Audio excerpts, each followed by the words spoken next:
Hello दोस्तों, स्वागत है आप सभी का। जो हम मैरिज स्पेशल श्रृंखला की बात कर रहे थे उसी में आज हम देखेंगे सिंह लगन को।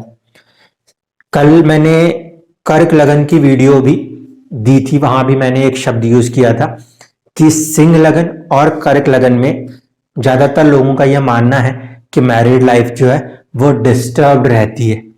तो उसका जो एक पॉइंट था वो मैंने कल ही समझा दिया था कि इस वाले लॉजिक को नहीं यूज कर सकते कि फर्स्ट हाउस का लॉर्ड सेवेंथ हाउस के लॉर्ड से शत्रु होता है। सभी लग्नों में ऐसा ही होता है, कोई भी ऐसा लगन नहीं है जिसमें वहां से उसका सेवेंथ हाउस का लॉर्ड उसका मित्र आता हो, ठीक है, नैसर्गिक रूप से। तो यहां पे चुनौतियां क्या है कर्क लगन से और इसमें अंतर क्या है इसको भी एक बार समझते हैं। कर्क लगन जो था वहां पे मैरिज की हैप्पीनेस और मैरिज दोनों ही शनि के पास थी, लेकिन सिंह लगन में शनि के पास क्या है, एक तो मैरिज है और दूसरा है सिक्स्थ हाउस। सिक्स्थ हाउस किसके लिए देखा जाता है? सिक्स्थ हाउस होता है दुश्मनी के लिए, सर्विस के लिए, और अगर मैरिज के कंटेक्स्ट में देखें तो कई बार कोर्ट कचहरी होने के कारण वो डाइवोर्स को भी दिखाता है, ठीक है। तो यहां पर शनि जो है वो जो दो भाव लेकर चल रहे हैं, एक है रोग, ठीक है, दूसरा है दुर्घटना, तीसरी बात वहां पे जुड़ती है वो क्या जुड़ती है, सर्विस, चौथी बात यहां से जुड़ सकती है तो वो हो सकता है डाइवोर्स। जबकि उनकी मूल त्रिकोण राशि जो आ रही है वो हाउस ऑफ मैरिज में आ रही है, सेवेंथ हाउस के वो लॉर्ड बनते हैं। सेवेंथ हाउस के लॉर्ड बनने के कारण शनि को यहाँ पे हम न्यूट्रल कह सकते हैं, एक बुरे भाव के स्वामी और पापी ग्रह होकर केंद्र का स्वामित्व लेने के कारण वो कहीं ना कहीं न्यूट्रल है। सूर्य जो है वो यहाँ पर पापी ग्रह होते हुए एक केंद्र के स्वामी हैं, इसलिए वो अच्छे माने जाते हैं। तो यहां पर इस सिंह लगन के अंदर शनि क्या परेशानी देगा? शनि जो परेशानी देगा वो ये हो सकता है कि जो आपके पार्टनर है या तो हेल्थ में थोड़ी सी परेशानी चले, सर्विस में बहुत ज्यादा बिजी हो जाएं, कुछ ऐसी चीजें वो ज्यादातर दिखा सकता है, ठीक है, क्योंकि शनि इस वाले फैक्टर को भी लेकर चल रहा होता है। कभी कभी ये बात ज्यादा बिगड़ जाए, अगर दोनों चार्ट्स मैच ना करें तब वो डाइवोर्स तक स्थिति आती है, हमेशा नहीं आती। कभी हेल्थ इश्यूज, कभी सर्विस इश्यूज के कारण ज्यादा चुनौतियां मैरिड लाइफ के अंदर कही जा सकती हैं। अब हम बात करते हैं कि कौन कौन से नक्षत्र आएंगे आपके सेवेंथ हाउस में और कौन से नक्षत्र आएंगे एट्थ हाउस के अंदर। तो यहाँ पे जो राशि है उसके अंदर जो तीन नक्षत्र आते हैं उसमें से पहला नक्षत्र आता है वो आता है मंगल का, दूसरा नक्षत्र आता है वो है राहु का और तीसरा नक्षत्र आता है वो है गुरु का, ठीक है। 0 से लेके 6.40 तक का रहता है, 6.40 से लेके 20 और 20 से लेके 30 डिग्री। तो आपका जो भी जन्म का डिग्री आपको मिलेगी उसी डिग्री पे आप यहाँ पे चेक कर सकते हो कि आपका मिड पॉइंट लॉर्ड क्या बन के आ रहा है। मैं कई बार मिड पॉइंट लॉर्ड को ही उस भाव की आत्मा कह दिया करता हूं। एट्थ हाउस में जो है जुपिटर की राशि है और उसमें जो नक्षत्र मिलेंगे वो होंगे गुरुदेव के, शनिदेव के और कहीं ना कहीं बुध देव के, ठीक है। अब इस बात को समझना है कि शनि जो है वो इस कुंडली में कहां बैठे कि वो ठीक ठाक माना जाए। कोई भी कुंडली जब देखी जाती है तो उसके बहुत सारे प्रोस्पेक्ट्स होते हैं। मैरिज पूरे लाइफ का एक प्रोस्पेक्ट्स है, 12 खंडों में मैरिज एंड पार्टनरशिप एक पर्टिकुलर खंड बस है, ठीक है, वो पूरी की पूरी कुंडली नहीं है। इसीलिए ग्रह कहीं ना कहीं बैठेगा तो कुछ ना कुछ इंपैक्ट्स उसके पॉजिटिव भी होंगे और कुछ इंपैक्ट्स उसके नेगेटिव भी होंगे। देखने वाले का नजरिया होता है कि किस साइड से देखना है। अभी हम मैरिज की बात कर रहे हैं तो हम उसमें देखेंगे कि कहीं अच्छा बैठना चाहिए तो कहां अच्छा बैठ सकता है। शनि यहां पे अगर खुद इस राशि में भी बैठ जाए तो एक चुनौती क्या आएगी इसको समझिए। इस राशि के लिए तो ठीक है, कोई दिक्कत नहीं है, लेकिन शत्रु जो राशि होगी, शत्रु भाव जो होता है 6 नंबर, वो शत्रुता का भाव है, वहां का स्वामी एक घर आगे बैठेगा तो भी कहीं ना कहीं बात बात पे लड़ाई होने की संभावना, शत्रुता होने की संभावना बना सकता है। तो यहाँ पे शनि बैठेगा, दिशा बली है, काम के मामले में अच्छा है, प्रसिद्धि के मामले में अच्छा है, लेकिन क्योंकि वो छठे भाव का स्वामी है तो थोड़ी बहुत लड़ाइयां भी करवा सकता है, क्योंकि उसके पास 6th हाउस का पोटेंशियल है। तो यहाँ पे हम इसको इस चीज के लिए बुरा मानेंगे कि हाँ, पार्टनर के साथ लड़ाई थोड़ी सी वो हो सकती है, लेकिन ओवरऑल देखें तो चीज ठीक कही जाएगी, यानी कि एवरेज कही जाएगी। इसके बाद शनि अगर मान लीजिए लगन में बैठे, शनि लगन में बैठे तो समस्या इस बात की है कि छठे घर का स्वामी होके अगर ये लगन में बैठ गए तो फिर हेल्थ में थोड़ी सी परेशानी कर सकते हैं। मैरिज वाले साइड के लिए फिर भी ठीक ठाक कहा जाएगा, भले वो शत्रु क्षेत्री क्यों ना हो, लेकिन वहां पे भी ठीक ठाक कहा जा सकता है। अगर शनि उठ जाए और यहां बैठ जाए, ये स्थिति बेहतर होगी। शनि उच्च के हैं, ठीक है, चीजों में थोड़ी सी विलंब कर सकते हैं, लेकिन तृतीय भाव में शनि अच्छे होने के कारण यहां पे रिजल्ट्स फ्रूटफुल मिलने की अच्छी संभावना दिखाई देती है। जो बैठने की पोजीशन है यहां पर वो अच्छी है। कहां नहीं बैठने चाहिए उसको ध्यान दें। शनि जो है वो कुंडली में इस भाव में ना बैठे, इस भाव में बैठेंगे तो दुगनी चुनौती आ जाएगी। दुगनी चुनौती इसलिए आएगी क्योंकि एक तो 6th हाउस का लॉर्ड जहां बैठे वहां चुनौती आती है नेचुरली, दूसरी बात है कि 7th हाउस से वो कहीं ना कहीं 8th हो गए, यहां से यहां गिनेंगे 7 और ये 8वां घर है, इस कारण से ये पोजीशन को हम ज्यादा अच्छा यहाँ पे शनि का नहीं मान सकते। इसी तरीके से शनि उठ के यहां बैठ जाए तो यहां पे ये विपरीत राजयोग की परिस्थिति है, ठीक है, विपरीत राजयोग की परिस्थिति होने के कारण चीजें अच्छी हैं लाइफ के अंदर, लेकिन 7th हाउस का लॉर्ड होके वहां से छठे बैठना ये थोड़ा सा चुनौतीपूर्ण है। तो यहाँ पे भी हम बहुत बुरा नहीं कहेंगे, लेकिन हम इसको न्यूट्रल मानेंगे। न्यूट्रल, एक साइड से तो वो ठीक है, दूसरे साइड के लिए थोड़ा सा खराब है, तो वो न्यूट्रल है। मैरिज के कंटेक्स्ट को स्पेसिफिकली देखें तो हम कहेंगे कि हाँ, चुनौतियों के साथ मैरिज चलेगी। शनि के साथ एक इंपॉर्टेंट बात है, शनि जब किसी भी भाव का स्वामी होता है उसके रिजल्ट को वो देता जरूर है, उस भाव के रिजल्ट्स मिलते जरूर है। दूसरी बात कि शनि जिस भी भाव का स्वामी होता है उस भाव को वो प्रोटेक्ट जरूर करने की कोशिश करता है, जहां वो बैठ जाए उसको भी, और जहां का स्वामित्व ले ले उसको भी बचाने का पूरा प्रयास करता है। ये वाला फैक्ट हमें ध्यान रखना पड़ता है। इसके बाद शनि कहां ना बैठे वाली अगर बात की जाए तो शनि यहां से भाग्य में ना आके बैठे, नहीं तो फिर जिंदगी में काफी संघर्ष हो जाया करते हैं। जब कभी भी शनि भाग्य में बैठे और वो भी नीचस्थ हो जाए तो बहुत ज्यादा संघर्ष करा सकता है। तो ये 3 पोजीशन जो है ये प्रॉब्लमेटिक है।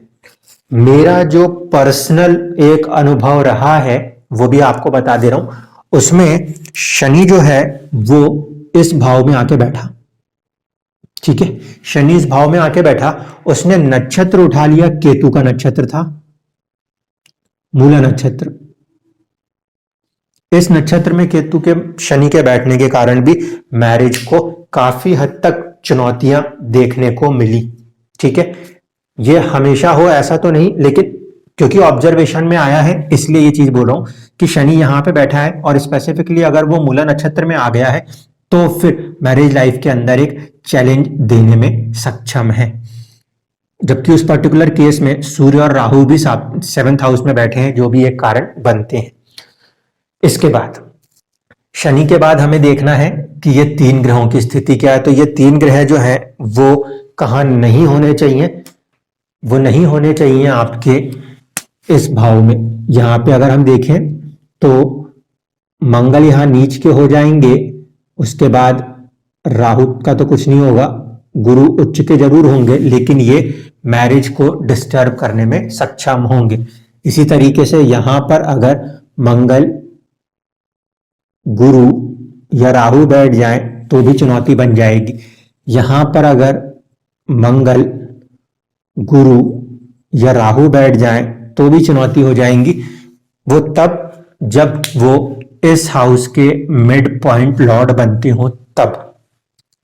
इसके बाद जुपिटर जो है वो अगर डिग्री ले ले, शुरुआत की यहाँ पे और फिर यहाँ बैठ जाए तो भी चुनौती देगा, हमेशा नहीं। ये डिग्री जो है यहां से आनी चाहिए और यहां बैठ जाए तब चुनौती देगा, हमेशा तो नहीं देगा। शनि और बुध के साथ यही एक प्रॉब्लम यहां पर नजर आएगी, शनि और बुध अगर इससे देखेंगे तो 12th है, ये चुनौतियां खड़ी कर देंगे। यहां से अगर यही चीज लगन में बैठ जाए तो फिर भी प्रॉब्लम है जुपिटर, मर्क्यूरी एंड सैटर्न की, क्योंकि यहां से यह फॉर्मेशन लेट मैरिजेस को दिखा सकता है।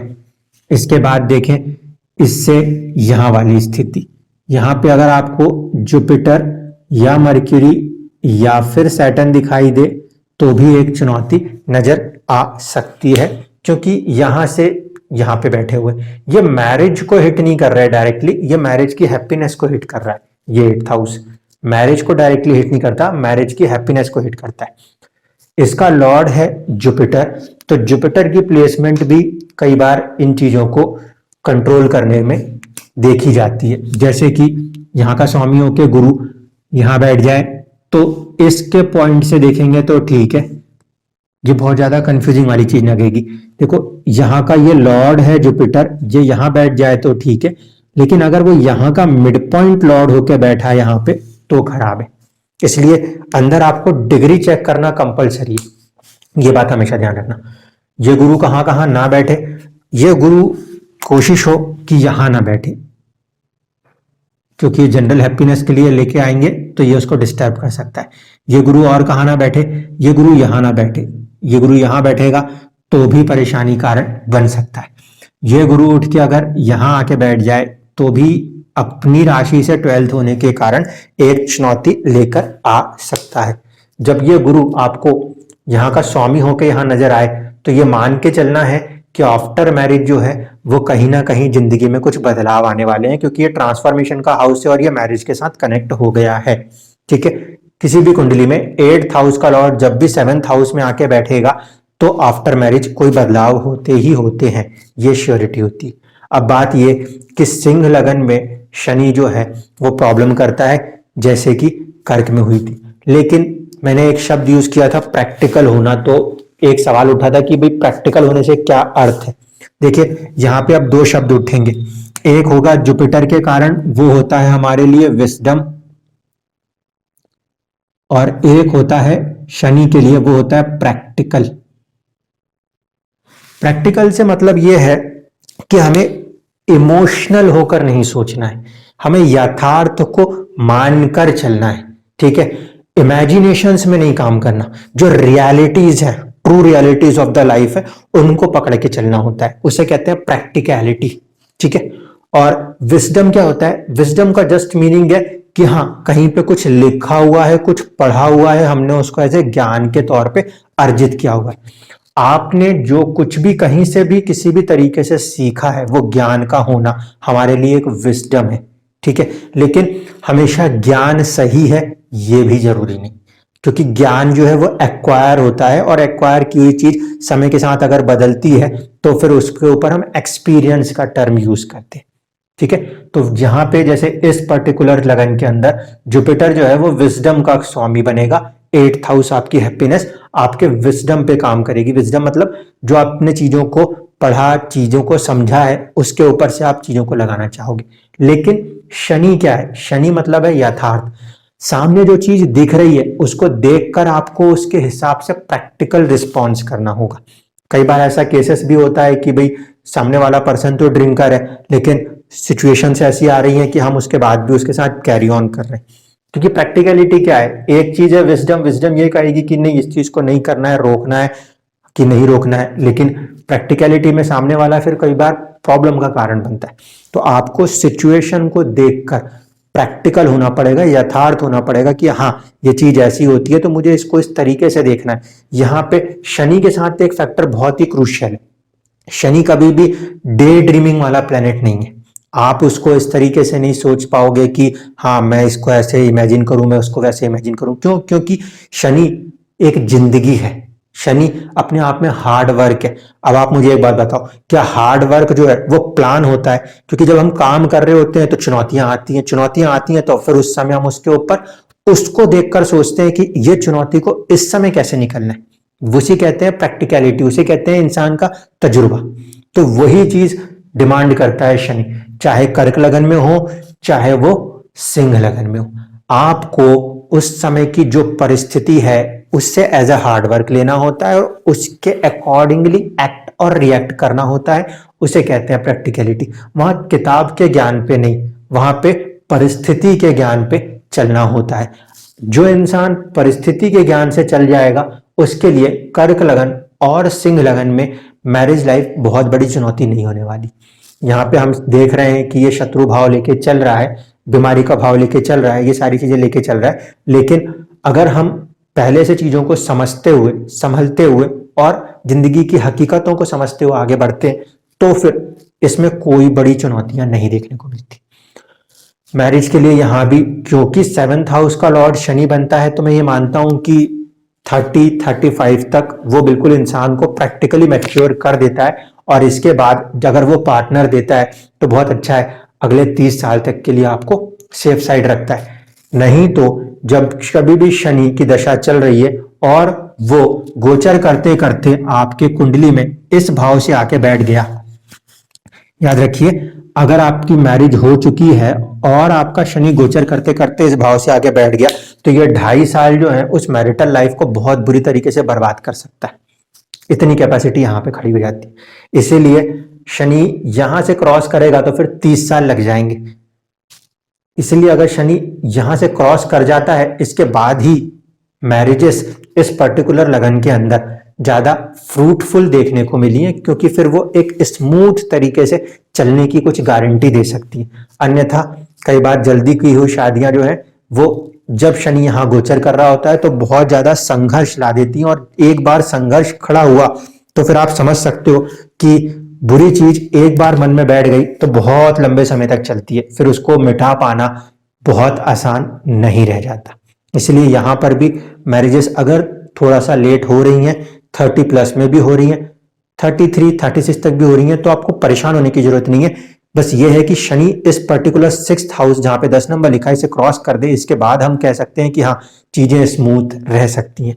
1 नंबर पे शनि जाएगा, चुनौतियां तो देगा लेकिन उस लेवल की नहीं कि वो डाइवोर्स तक चली जाए, जो कि वो 6ठे भाव 10 नंबर में दे सकता है। तो ये होता है सिंह लगन के जातक जातिकाओं के लिए मैरिज लाइफ का एक छोटा सा कैलकुलेशन या एनालिसिस। आगे के वीडियोस के लिए आप हमारे चैनल को सब्सक्राइब, लाइक कर सकते हैं और जो भी जरूरतमंद लोग हैं उन तक हमारे चैनल को शेयर कर सकते हैं, ताकि उनकी जिंदगियों में आ रही परेशानियों पे हम काम करके उनको